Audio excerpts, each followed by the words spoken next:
Pemirsa, seorang anak bertemu kembali dengan orang tuanya setelah sempat hilang diterjang gelombang tsunami Aceh 10 tahun lalu. Dan suasana haru bahagia pun menyelimuti pertemuan keluarga ini di rumah warga di Payakumbuh, Sumatera Barat.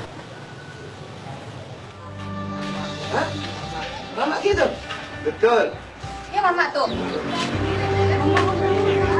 Tangis bahagia pecah saat Jamila, warga Aceh, bertemu putranya Ucok untuk pertama kalinya setelah terpisah selama 10 tahun.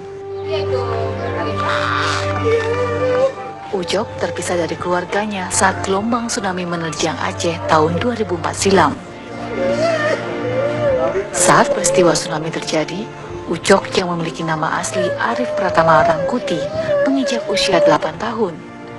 Ia bersama adiknya terpisah dengan orang tua mereka dan terombang-ambing di laut selama beberapa hari di atas sebilah papan kayu.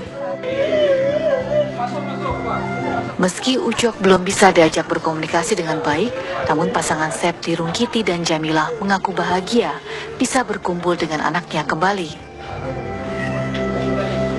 Pertemuan Ucok dengan keluarganya ini terjadi di rumah pasangan suami istri di Payakumbuh, Sumatera Barat yang pertama kali melaporkan keberadaan Ucok.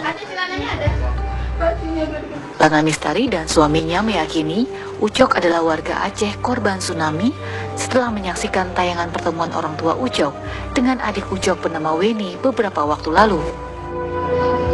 Rencananya Ucok akan dibawa orang tuanya ke kampung halamannya di Desa Panggong, Johan Pahlawan, Aceh Barat malam ini. Dengan ditemukannya Ucok mengakhiri perpisahan panjang keluarga ini selama 10 tahun.